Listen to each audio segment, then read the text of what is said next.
Quisiera compartir con ustedes en esta mañana el inicio. Los que estuvieron la semana pasada saben que les dije que me comprometía con ustedes, públicamente, a revisar cada una de las enseñanzas de Jesús en los evangelios, cada uno de los milagros, cada una de las palabras que algunas aparecen en rojo en su Biblia, y que íbamos a hacer este trabajo, llevara el tiempo que llevara. Íbamos a mirar exhaustivamente, bíblicamente y expositivamente todo lo acontecido en el ministerio y vida de Jesús. Y como les digo, esto es una tarea ardua y que nos va a llevar mucho tiempo, probablemente más de un año. Pero considero necesario, como dije, que para ser discípulos todos debemos conocer las enseñanzas de nuestro Maestro. Y eso implica hacer una revisión completa y exhaustiva de los evangelios. Para hacer esta tarea podríamos abordarla de muchas maneras. Los propios evangelios, no sé si usted sabe, que tenemos 4 evangelios, no uno, ¿verdad? Y los 4 hablan de la vida y ministerio de Jesús, pero cada uno de ellos se enfoca de manera diferente. Si usted y yo quisiéramos ver la vida y ministerio de Jesús cronológicamente, es decir, cómo sucedió cada uno de los sucesos en orden en su vida, deberíamos ir al evangelio de Lucas. Lucas dice, nada más comenzar el evangelio, que él ha ido a entrevistar o a preguntar a los testigos presenciales y poner todo en orden de cómo sucedieron los acontecimientos. Si quisiéramos ir a la vida de Jesús por temáticas, agrupado por temas o sucesos ocurridos por temáticas, el mejor evangelio es el de Mateo. Mateo ordena el sermón del monte al completo, Mateo ordena las parábolas al completo, Mateo ordena los milagros de Jesús al completo. Es muy interesante porque Mateo se nota que es contable o contador de impuestos. Hace un asiento contable de la vida y ministerio de Jesús. Si quisiéramos, sin embargo, abordar la vida de Jesús con mucha acción y ritmo, o sea, como un reportero que está a pie de calle grabando todo lo que está pasando en la vida de Jesús, tendríamos que ir a Marcos, el primer evangelio escrito y muy probablemente el testimonio del propio Pedro que Marcos, su discípulo, escribe. Marcos es un evangelio lleno de acción, lleno de ritmo, siempre están sucediendo cosas y siempre nos lleva a querer leer más y completar el evangelio. Y por último, si quisiéramos acercarnos a la vida de Jesús desde un punto de vista doctrinal o teológico, evidentemente tenemos que ir al evangelio de Juan. Juan, sabiendo los 3 primeros evangelios que son sinópticos o que hacen una sinopsis de la vida de Jesús, traza un evangelio totalmente diferente que en lugar de centrarse en toda la vida de Jesús, se centra en las últimas semanas de vida y apunta doctrinalmente y teológicamente a quién es Cristo. Y podemos saber esto nada más comenzar con Juan 1:1. En el principio era el verbo y el verbo era con Dios y el verbo era Dios. Qué manera tan rara, ¿verdad? Ya Juan nos está revelando un poco cuál es la intención del evangelio. En el principio, en la eternidad de la deidad, si hubiera un principio, si existiera un principio en la eternidad, allí ya estaba el verbo. Y el verbo era con Dios, la Trinidad de Dios. Y el verbo era Dios, la unidad de Dios. Usted tiene una serie de sermones en Juan 1:1 tremenda. Así es como comienza el evangelio. Cada uno de ellos nos aporta algo diferente. Sin embargo, les dije que la idea no es ir a uno de los 4, sino unir los 4 en un gran relato que nos ayude a comprender mejor cada palabra, cada enseñanza, cada milagro y cada evento de la vida de Jesús. Y por eso comenzamos esta serie de sermones yendo a diferentes aspectos clave del ministerio de Jesús. Y uno de los aspectos clave, evidentemente, es que Jesús era reconocido como maestro principalmente. Así que en esta mañana vamos a ver, punto número 1, que Jesús era reconocido por las personas principalmente como maestro. ¿Cuál era la forma entonces que Jesús utilizaba para enseñar si era maestro? ¿Cuál era el método o la metodología de Jesús? Punto número 3, ¿qué es una parábola? Punto número 4, que una parábola, las enseñanzas de Jesús no son necesariamente alegorías, le explicaré esto en detalle. Punto número 5, ¿por qué Jesús decide, pudiendo utilizar todo tipo de método, enseñar por medio de parábolas? Y punto número 6, un breve ejemplo práctico de cómo afrontar una lectura como creyentes cuando nos encontramos con una parábola de Jesús. Bien, lo primero que hemos dicho es que Jesús, tenemos que entender que principalmente era reconocido por las personas como maestro. Habitualmente se llamaba maestro o rabino. Jesús era quien dijo ser el Hijo de Dios. Pero muchas de las personas que estaban en la multitud y escucharon o vieron a Jesús, lo identificaban principalmente como maestro. No todos creían que era el Mesías, no todos creían que era el Hijo de Dios, pero sí todos coincidían en que era maestro. Dice Lucas 18, del 18 al 19, por ejemplo, el joven rico que se acerca, un hombre principal le preguntó diciendo, «Maestro bueno, ¿qué haré para heredar la vida eterna?» Jesús le dijo, ¿por qué me llamas bueno? Ninguno hay bueno sino solo Dios. Jesús le dice, ¿con qué intenciones vienes? ¿Por qué me llamas bueno a mí sabiendo que eres judío, que solo Dios es bueno? Jesús le pregunta, ¿por qué me llamas bueno? No, ¿por qué me llamas maestro? Porque todo el mundo solía llamar maestro a Jesús. Jesús no es sorprendido porque este hombre se acerque preguntándole maestro, sino por qué le llama bueno.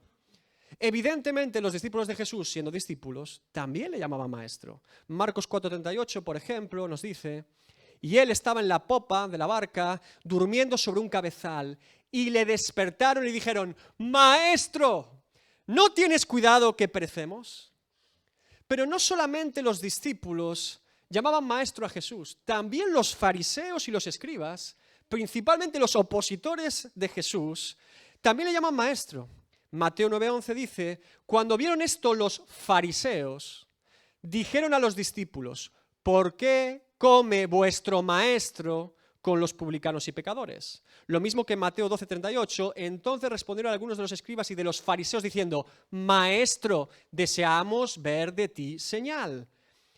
Y además no solamente los discípulos, no solamente los fariseos, sino la gente en general en las multitudes le llamaba maestro. Marcos 9:17, y respondiendo uno de la multitud dijo, Maestro, traje a ti y a mi hijo que tiene un espíritu mudo. Y podemos ver esto continuamente en los 4 evangelios. 49 veces Jesús es llamado didáscalos en griego, que es maestro. Y 15 veces rabí, que también significa maestro. Es decir, 64 veces Jesús es llamado maestro. Ahora, sabemos que Jesús a sí mismo principalmente se llamaba Hijo de Hombre, que es la profecía de Daniel sobre el Mesías, el Hijo del Hombre, el Hijo del Hombre. Pero la gente, como les he dicho, principalmente lo reconocía como maestro. Jesús no era un maestro cotidiano, también lo sabemos por los evangelios. No era un maestro más, no era un rabino más, no era un hombre que simplemente enseñaba lo que otros rabinos enseñaban. Los fariseos tenían buenos rabinos, los judíos tenían buenos maestros, pero Jesús destaca totalmente como un maestro diferente. Acompáñame a Juan 7, 40 y 52. Fíjense lo que dice Juan, porque a veces podemos llegar a pensar por error que lo que más sorprendía de Jesús eran los milagros o señales. Los milagros y señales sorprendían, pero lo que realmente llamaba la atención a los judíos es cómo Jesús enseñaba y lo que decía en sus enseñanzas. Juan 7, 40, 52 dice, entonces algunos de la multitud, oyendo estas palabras, no viendo milagros, sino oyendo estas palabras, decían, simplemente con escuchar las enseñanzas de Jesús decían, verdaderamente, este es el profeta. Otros decían, este es el Cristo, es el Mesías por lo que enseña. Pero algunos decían, ¿de Galilea ha de venir el Cristo? ¿No dice la Escritura que del linaje de David y de la aldea de Belén, de donde era David, ha de venir el Cristo? Algunos, la gran mayoría, no sabían que el nacimiento de Jesús fue en Belén. Había sido un nacimiento prácticamente anónimo. Y recuerden además que Jesús rápidamente por Herodes es perseguido para ser muerto y huye José, que tiene un sueño con María, a Egipto. Y cuando vuelven del extranjero se instalan en Nazaret porque José era de Nazaret. Y Jesús era reconocido por los vecinos y por la gente como Jesús de Nazaret, el hijo del carpintero. Pero Jesús no había nacido en Nazaret, ni tampoco José era su padre. Su padre estaba en los cielos. Pero así era reconocido. Por eso dicen, de Galilea, de Nazaret, no puede venir el Mesías. Hubo entonces disensión entre la gente a causa de él. Algunos, es el Mesías por lo que dice, otros, no puede ser el Mesías. Y algunos de ellos querían prenderle, pero ninguno le echó mano. Los alguaciles, es decir, los principales sacerdotes y los fariseos habían llevado una comitiva para prender a Jesús. Estos alguaciles vinieron a los principales sacerdotes y a los fariseos, y esto les dijeron: ¿por qué no le habéis traído? Os hemos enviado para que lo apreséis. ¿Qué responden los alguaciles? Jamás hombre alguno ha hablado como este hombre. Es decir, hemos ido allí, hemos estado en medio de la multitud, hemos buscado la manera y la forma de apresarlo, pero al quedarnos escuchando, oyéndole, jamás hombre ha enseñado como este hombre. Entonces los fariseos le respondieron: ¿también vosotros habéis sido engañados? ¿Acaso ha creído en él alguno de los gobernantes o de los fariseos? Puro orgullo. Mas esta gente no sabe la ley, maldita es. Les dijo Nicodemo, el que vino a él esa noche, el cual era uno de ellos, el que había tenido una entrevista personal con Jesús, que era fariseo, les dice a los fariseos: «Hey, ¿juzga acaso nuestra ley a un hombre si primero no le oye y sabe lo que ha hecho?» ¿Qué está diciendo Nicodemo? «Hey, queréis apresar a Jesús, pero no os atrevéis a escucharlo un rato, ¿eh? ¿Qué os parece si somos un poco más humildes, escuchamos lo que está enseñando y quizá nos quedamos maravillados como los alguaciles?» Ahora ellos responden con su orgullo: ¿eres tú también Galileo? Escudriña y ve que de Galilea nunca se ha levantado profeta. Es decir, Jesús no solamente es reconocido como maestro, sino que además cualquier persona que escuchaba las palabras de Jesús, le digo más, cualquier persona que con un mínimo de humildad y un corazón abierto lee las palabras de Jesús, la conclusión a la que todo ser humano llega cuando es presentado delante de las palabras de Jesús es: jamás hombre alguno ha hablado como este hombre. Nadie ha hablado, habla ni hablará como él. No es un maestro, es el maestro. Por eso en castellano pone maestro casi siempre en mayúscula. El maestro. Ahora, si Jesús es el maestro de maestros, es muy importante entonces saber cómo el maestro enseña. ¿Cuál es el método por el cual él decidía enseñar a las personas? Por eso, la forma principal por la que Jesús enseñaba era una en concreto, pero Jesús enseñaba de muchas maneras. Jesús enseñaba por parábolas, sí. Por hipérboles, sí. Por alegorías, también. Por ejemplos, por metáforas, por palabras claras y literales, por profecías, por principios doctrinales, por interpretación de las Escrituras, por revelación de las Escrituras, por vida práctica, por milagros, señales. Jesús abordaba su enseñanza integral de todo tipo de maneras. Era un maestro completo. Vivía lo que decía, decía lo que vivía, y toda su vida era una enseñanza continua a todos nosotros. Pero curiosamente, la manera principal por la que Jesús enseñaba a las multitudes era por parábolas. Muy bien, Mateo 13, del 34 al 35, dice lo siguiente: todo esto habló Jesús por parábolas a la gente. Y sin parábolas no les hablaba, para que se cumpliese lo dicho por el profeta cuando dijo: abriré en parábolas mi boca, declararé cosas escondidas desde la fundación del mundo. Salmo 78. Marcos 4, 33 al 34 dice algo semejante: con muchas parábolas como estas les hablaba la palabra conforme a lo que podían oír. Y sin parábolas no les hablaba, aunque a sus discípulos en particular les declaraba todo.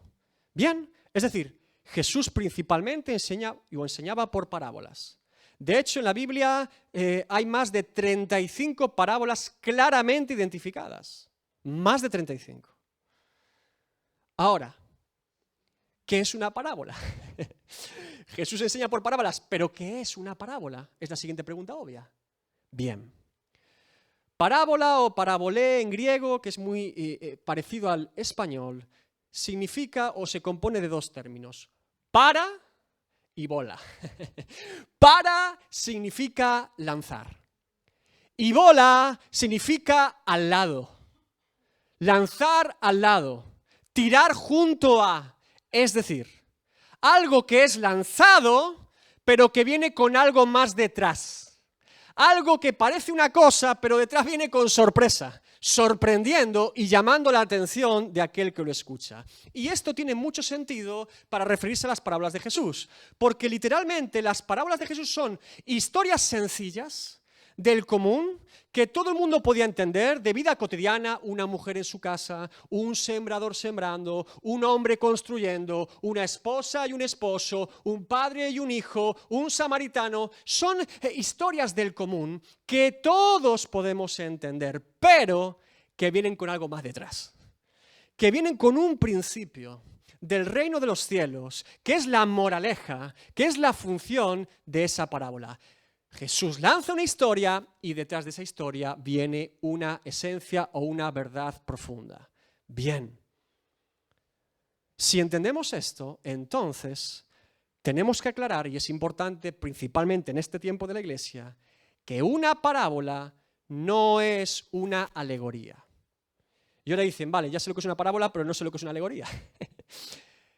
Cuando alegorizamos o hacemos una alegoría es cuando nosotros damos una historia y cada cosa de esa historia representa algo o simboliza algo. ¿Sí? Les pongo un ejemplo muy sencillo para que ustedes entiendan. El progreso del peregrino de John Bunyan en 1678 es una clara alegoría. Y usted puede comenzar a leer la historia y todo simboliza o representa algo en la historia. Comienza como algo parecido así. Estaba yo, dice el narrador, que es John Bunyan, en una cueva y me quedé dormido. Bueno, no estaba en una cueva, estaba en una cárcel por predicar el evangelio. Pero él lo llama cueva y es una alegoría de la cárcel en la que está. Y se queda dormido. Y dice, y vi a un hombre que leía un libro. Bueno, el libro es la palabra de Dios, no un libro cualquiera. Y ese hombre se llamaba cristiano. Bueno, se refiere a cualquier persona que inicia el camino del evangelio. Y llevaba una pesada carga en la espalda, se refiere a la convicción de pecado que produce leer la palabra de Dios. Y decía, ¿cómo haré para ser salvo? Y todo el tiempo, en esa historia, cada detalle simboliza o representa algo del evangelio. Eso es una alegoría. Pero no siempre que estamos delante de una parábola, estamos delante de alegorías. Y esto nos supone muchos problemas, en particular hoy en día.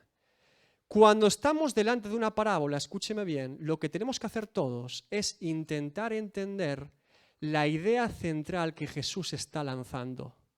Que detrás de la historia hay una única idea y revelación principal en esa historia. Porque si no hacemos esto, hermanos, lo que nos ocurre habitualmente es que sacamos más de lo que la parábola dice. Y curiosamente nos olvidamos de lo que Jesús sí está diciendo. Quizás el mayor ejemplo de lo que estoy diciendo es la parábola del hijo pródigo, ¿verdad? Algunos llaman a la parábola del hijo pródigo la parábola del hijo perdido, otros le llaman, en este tiempo, incluso el Dios pródigo.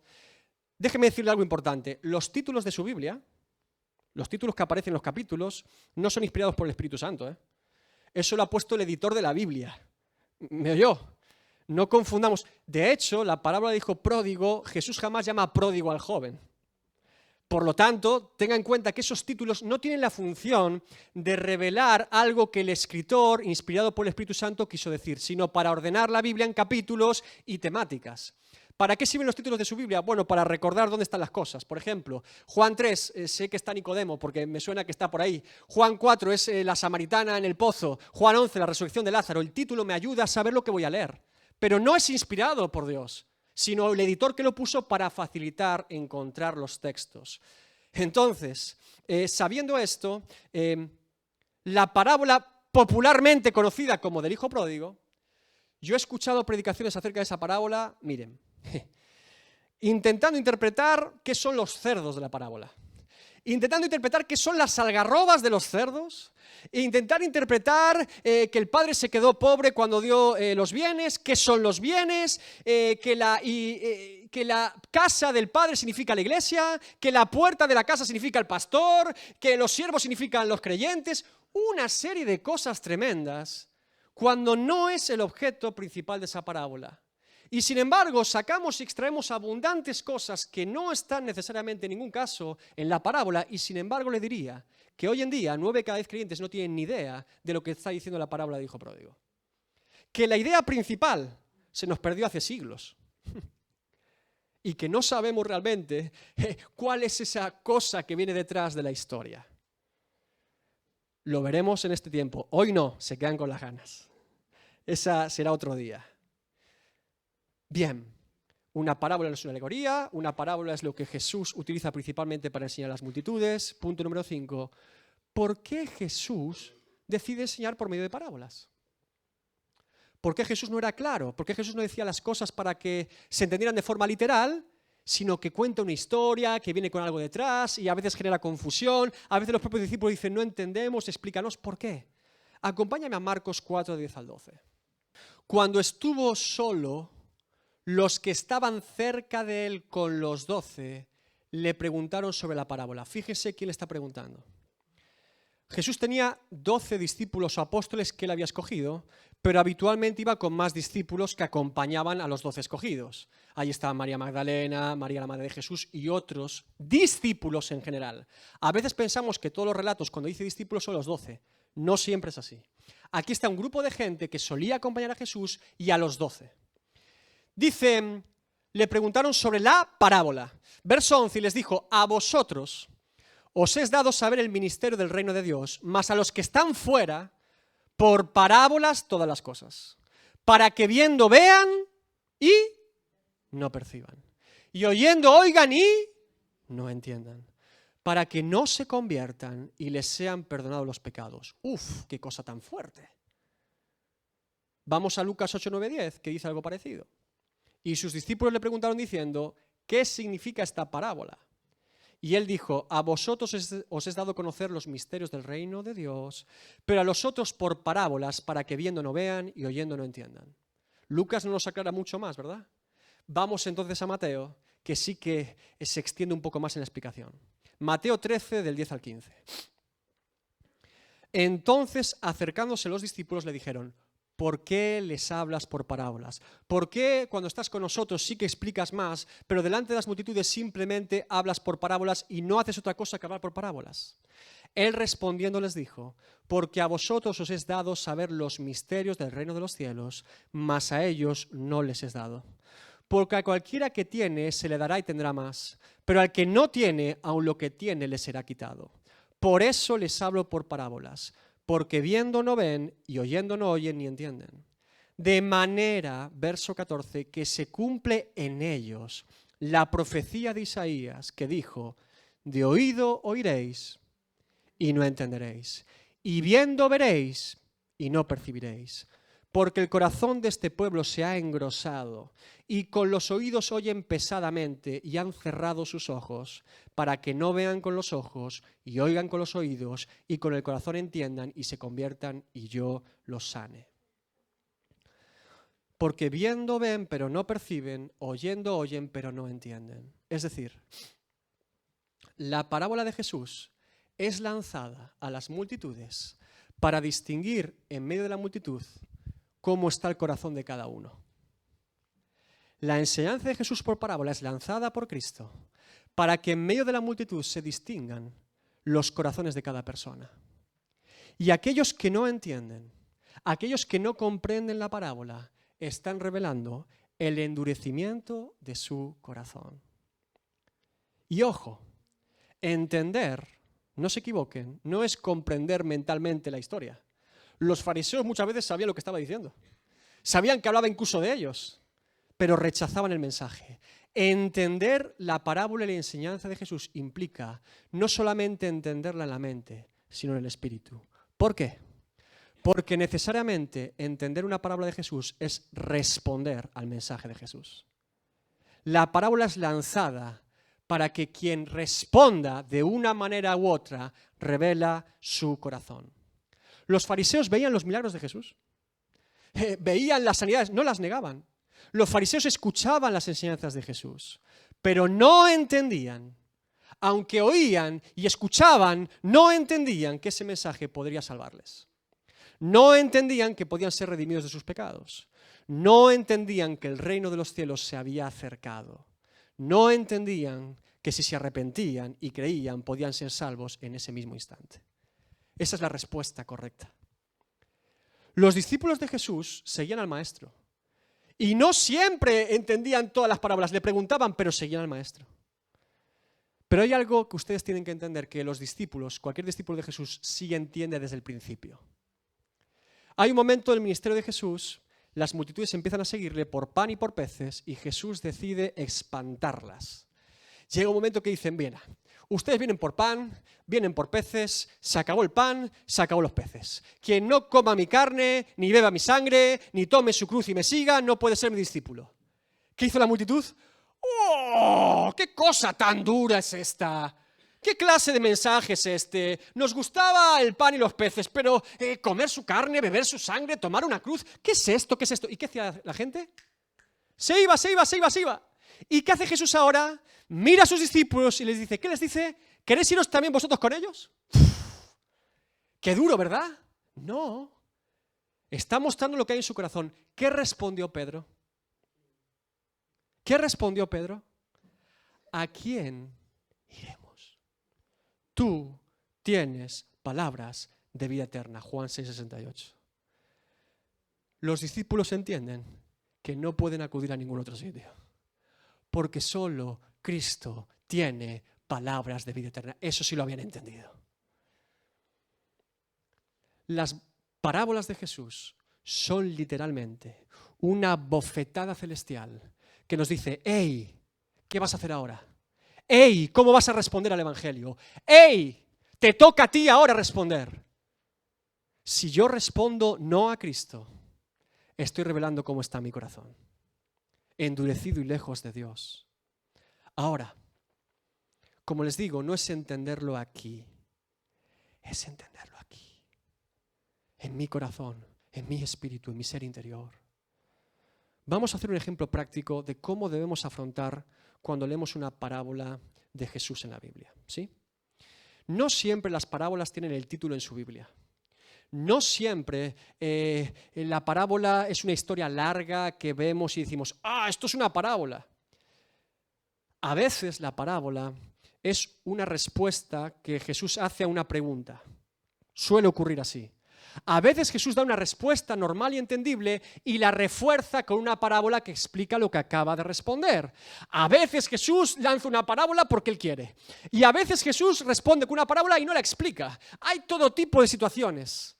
Pero debemos entender cómo debemos abordar una parábola de Jesús, insisto, extrayendo el contenido, idea central y principal de lo que Jesús está diciendo y no yéndonos más allá de eso. Vamos a Mateo 15, del 1 al 20. Tiene usted el paralelo en Marcos 7, del 1 al 23, pero Mateo en esta ocasión da algunos detalles importantes. Vamos a Mateo 5, del 1 al 20. Dice lo siguiente. Entonces se acercaron a Jesús ciertos escribas y fariseos de Jerusalén. Muy importante, siempre que estamos delante de una parábola de Jesús, ver quién se acerca y pregunta. Fundamental. Y ver qué es lo que pregunta. Fundamental. Aquí quienes se acercan, los fariseos y escribas. Bien. Ahora lanzan la pregunta. ¿Cuál es la pregunta? ¿Por qué tus discípulos quebrantan la tradición de los ancianos? Es decir, la pregunta es, ¿por qué tus discípulos no siguen la tradición y costumbres de los judíos hoy en día? No de la ley de Moisés, sino las tradiciones que tenemos los religiosos. ¿Y cuál es esa tradición? Porque no se lavan las manos cuando comen pan. La pregunta es, ¿por qué tus discípulos no hacen lo que hacemos nosotros? Porque es costumbre hoy en día lavarse las manos como señal de santificación y purificación. Hasta que para comer el pan nosotros nos lavamos las manos. ¡Wow! Ahora Jesús no responde con una parábola, responde literal y bien fuerte. Respondiendo les dijo, ¿por qué también vosotros quebrantáis el mandamiento de Dios por vuestra tradición? Aquí no hay ninguna parábola, ¿eh? Aquí va directo Jesús. Tú dices que mis discípulos no cumplen con vuestra tradición. Yo te digo que tú, por cumplir tu tradición, incumples la ley de Dios. ¡Uf! Y ahora argumenta. Porque Dios mandó diciendo en la ley de Moisés, honra a tu padre y a tu madre, y el que maldiga al padre o a la madre muere irremisiblemente. Pero vosotros decís, cualquiera que diga a su padre o a su madre, es mi ofrenda a Dios, todo aquello que pudiera ayudarte, ya no ha de honrar a su padre o a su madre. Así habéis invalidado el mandamiento de Dios por vuestra tradición. ¿Qué está diciendo Jesús? que era costumbre en la época, si yo no me llevaba bien con mis padres y tenía necesidad económica, decir, la ley me dice que ayude, pero puedo no ayudarles si yo digo que el dinero que me sobra para ayudarles es para Dios y para la ofrenda al templo.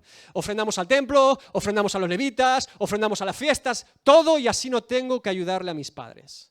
Honrar a los padres era sustentarlos muchas veces económicamente cuando tenían necesidad, no decirles todo que sí. Lo aclaro. Aquí ellos, con su tradición, decían, bueno, me puedo salvar de esto cuando no me llevo bien con mis padres y no es necesario que los ayude si digo que es para Dios, porque Dios va primero. Hipócritas, verso 7, Jesús sigue hablando de forma literal. Bien profetizó de vosotros Isaías cuando dijo, este pueblo de labios me honra, mas su corazón está lejos de mí, pues en vano me honran enseñando como doctrinas mandamientos de hombres.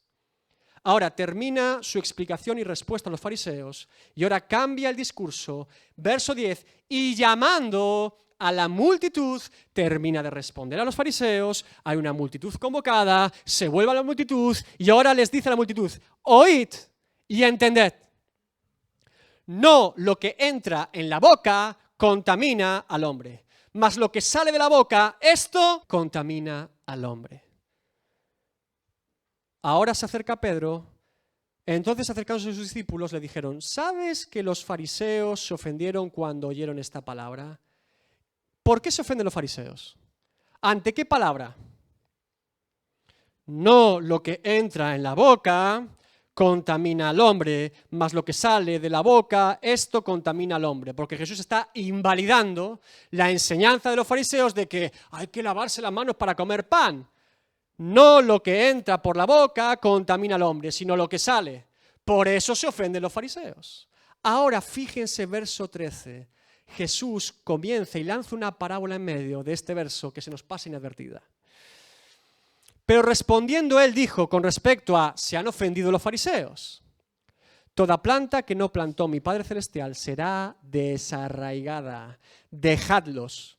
Son ciegos y guías de ciegos, ahí está la parábola, y si el ciego guiara al ciego, ambos caerán en el hoyo.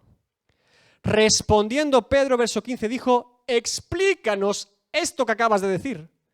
Pero Jesús no le da la explicación a la parábola, le da la explicación a la verdad que ha dicho antes. Y Jesús dijo, también vosotros sois aún sin entendimiento. ¿No entendéis que todo lo que entra en la boca, verso 17, va al vientre y es echado en la letrina? Verso 18, pero lo que sale de la boca, del corazón sale, y esto contamina al hombre. Porque del corazón salen los malos pensamientos, los homicidios, los adulterios, las fornicaciones, los hurtos, los falsos testimonios, las blasfemias. Estas cosas son las que contaminan al hombre. Pero el comer con las manos sin lavar no contamina al hombre. Jesús explica perfectamente lo que acaba de decir en la multitud. No hay que añadirle nada más. Ya está perfecto así. Se entiende hasta por un niño. Es muy claro lo que Jesús está diciendo. Pero como les digo, en medio de la frase de Jesús a la multitud y en medio de la explicación de Jesús a esa frase, hay una parábola que se queda ahí en medio. Toda planta que no plantó mi Padre Celestial será desarraigada. Dejadlos. Son ciegos, guías de ciegos, y si el ciego guiara al ciego, ambos caerán en el hoyo. Muchos comentaristas ni siquiera advierten esta parábola porque está incrustada, pero es una parábola. Ahora, tenemos esta parábola. ¿Cómo podemos entenderla? Vamos despacio. Toda planta que no plantó mi Padre Celestial será arrancada, desarraigada. Algunos podrían llegar a pensar que Jesús está refiriendo a los propios fariseos, que está desarraigando uno a uno a los fariseos, literalmente, porque los está confrontando. A la luz del texto, yo no creo que sea referente a las personas llamadas fariseos, sino más bien a las doctrinas y enseñanzas de los fariseos, que Jesús una a una está quitando. Es muy común en los evangelios que Jesús confronte lo que están haciendo los fariseos, porque ellos ponen cargas en las personas que ellos mismos no están dispuestos a cumplir. Tenemos, por ejemplo, Lucas 11:46, y él dijo, ay de vosotros también, intérpretes de la ley, porque cargáis a los hombres con cargas que no pueden llevar. Pero vosotros ni aun con un dedo las tocáis. Mateo 23:4. Porque atan cargas pesadas y difíciles de llevar y las ponen sobre los hombros de los hombres, pero ellos ni con un dedo quieren moverlas. Mateo 23:13. Mas ay de vosotros, escribas y fariseos hipócritas, porque cerráis el reino de los cielos delante de los hombres, pues ni entráis vosotros ni dejáis entrar a los que están entrando. Jesús viene con su ministerio y enseñanzas a levantar y sacar fuera toda religiosidad, toda hipocresía, y una a una todas las enseñanzas de esos fariseos caen por su propio peso. Está desarraigando plantas, doctrinas que Dios no puso. Una a una las está confrontando. ¿Y por qué estoy persuadido que se refiere a las enseñanzas y no a los fariseos? Porque dice después, dejadlos. No dice, oiga, montemos una revuelta y persigamos fariseos. Encerrémoslos y expulsémoslos de las sinagogas. No, lo dice, dejadlos. Son ciegos, guías de ciegos, y si el ciego guiara al ciego, ambos caerán en el hoyo. El mensaje de Jesús es un mensaje de esperanza y transformación para el ser humano. Pero hay personas que no quieren ser transformadas por Cristo. Por eso, dejadlos. Son ciegos, guías de ciegos. Y si el ciego guiara a otro ciego, ¿qué pasará? En el primer hoyo que encuentren no lo van a ver y se van a caer. Es decir, la voluntad de Dios, en la providencia de Dios, Dios permite, y es intencional de parte de Dios, que haya falsas doctrinas y enseñanzas para que los que son ciegos espirituales guíen a otros ciegos espirituales y ambos caigan en el hoyo.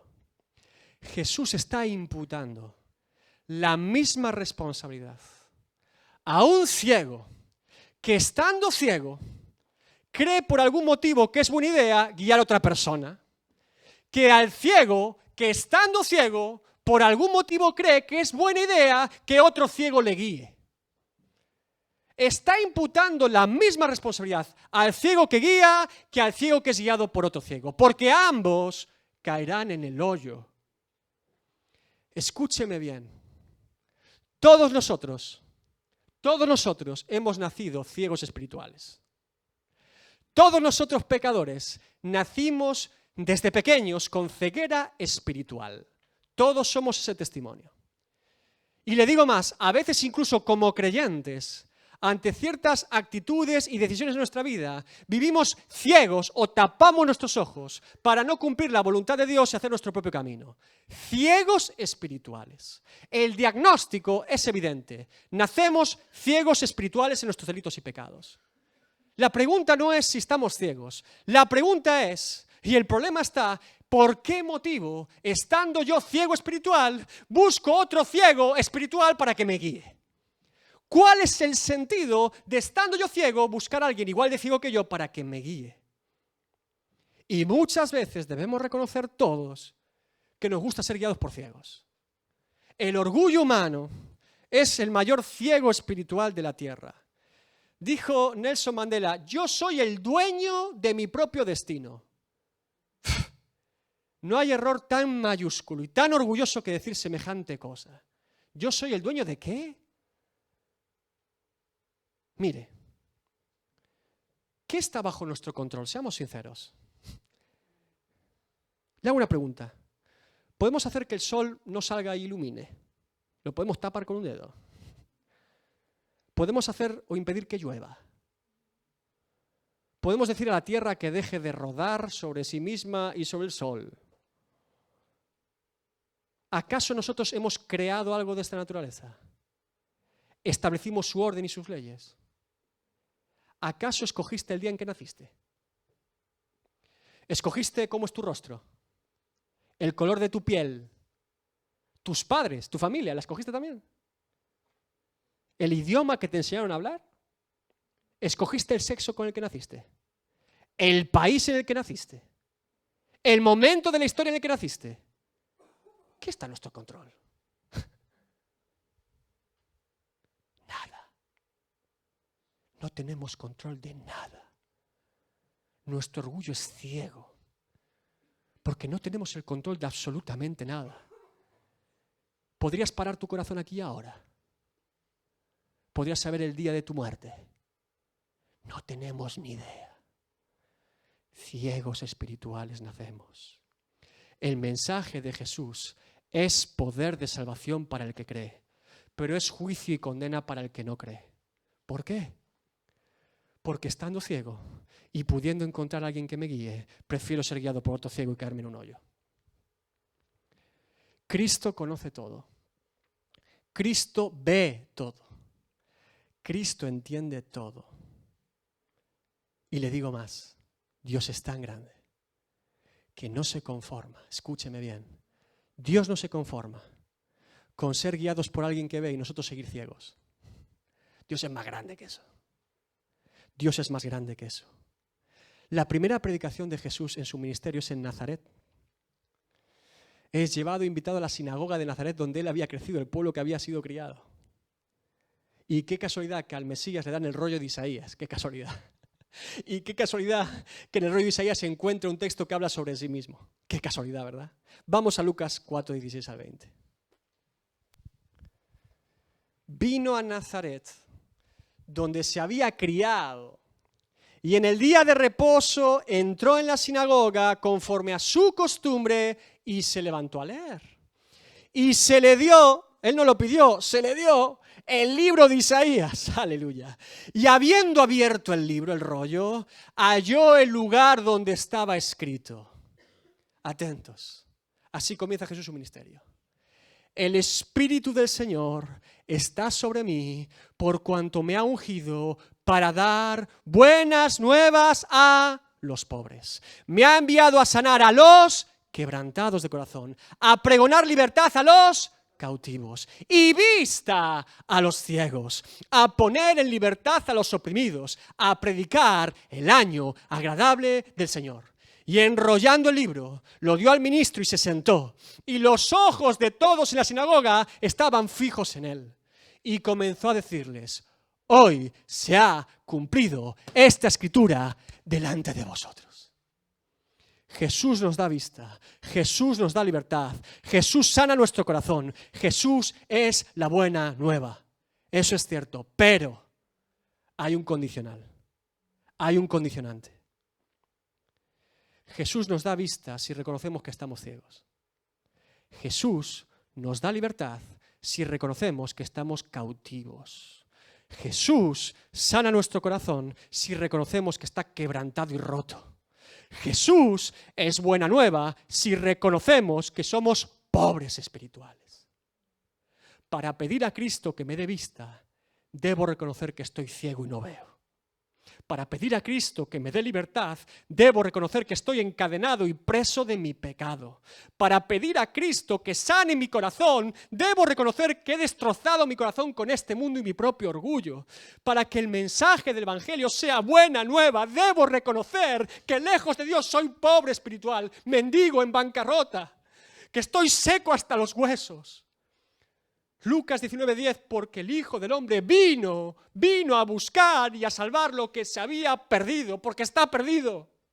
Marcos 2:17, al oír esto Jesús les dijo: los sanos no tienen necesidad de médico, sino los enfermos. No he venido a llamar justos, sino a pecadores. ¿Quieres ser sano por el médico del alma? ¿Quieres ser sano por el mejor médico de la historia? ¿Quieres ser sano interiormente? Oh, David, pero Dios nos sana hoy. Sí, Dios te puede sanar el cuerpo, pero déjame decirte algo. Te morirás igual. Lázaro fue resucitado y se murió igual. Toda la gente que Jesús sanó se murió. Su cuerpo colapsó, su corazón se paró, su cerebro no siguió funcionando y sus huesos se secaron y se pudrieron. Tenemos mucha preocupación por el aquí y el ahora en nuestra carne. ¿Quiere que le diga algo? Nos vamos a morir todos. Lo sabía. Se arrugará y se pudrirá. Más sano, más enfermo, pero todos un día nos enfrentaremos a la muerte. Sin embargo, lo que Dios puso dentro de nosotros, nuestra alma, nuestro ser interior es inmortal y se presentará delante de Dios. Es mucho más importante estar sano de nuestro espíritu, nuestra alma, que de nuestro cuerpo. Porque ese cuerpo se pudrirá. Ahora, repito, ¿quieres ser sano aquí y ahora? Reconoce que estás enfermo aquí y ahora. ¿Quieres ser salvo aquí y ahora? Reconoce que estás perdido aquí y ahora. Arrepiéntete y cree en el Evangelio y serás salvo aquí y ahora por el poder de Cristo. Porque Cristo no se conforma a dejarte ciego y guiarte. Quiere darte la vista. Quiere que veamos nosotros mismos. Jesús dijo, no he venido a llamar justos. ¿Saben por qué? Porque no hay justo ni uno. Romanos 3:10. Porque todos somos pecadores y estamos destituidos de la gloria de Dios. Romanos 3:23. Es decir, Jesús vino a llamar a pecadores. Jesús vino a llamarnos a todos. Te llama a ti, te llama a ti y a mí. Nos llama a todos porque todos somos pecadores. Si tú no eres creyente en esta mañana, tú no tienes por qué salir de esa puerta igual que como viniste. Tú no tienes por qué salir de esa puerta, tomar tu palo de ciego y seguir buscando otro ciego que te lleve a un hoyo. No tienes por qué. No tienes por qué. Arrepiéntete y cree en el Evangelio y hoy verás por primera vez en tu vida. Y si eres creyente, nos digo, es terrible que un ciego quiera ser guiado por otro ciego. Pero no puedo entender que alguien que dice haber visto a Cristo, por algún motivo y de forma voluntaria, quiera ser guiado por un ciego. Eso no lo puedo entender. No puedo entender que viendo, queramos taparnos los ojos y que un ciego nos guíe a un hoyo. Eso no lo puedo entender. Cristo es poder de Dios para salvación. Tú puedes salir de aquí hoy viendo espiritualmente. Esa es la verdad del Evangelio. Ese es el poder del Evangelio. Escúchame. El Evangelio de Cristo, la obra de Cristo es tan poderosa, que un hombre pecador crucificado junto a Jesús, en ese mismo instante, fue capaz de pasar de pecador a justificado, de pasar de pecador condenado a estar con él en el paraíso. Así. Ese es el poder de Cristo. Ahora te digo, no tienes por qué salir de aquí igual. Y no me importa las veces que has escuchado este mensaje. Quizá no tantas en este tiempo. Pero no tienes por qué salir de aquí igual que como viniste. No. Cristo te llama y te dice, hey, ¿qué vas a responder aquí y ahora? ¿Qué vamos a hacer? ¿Qué vamos a hacer?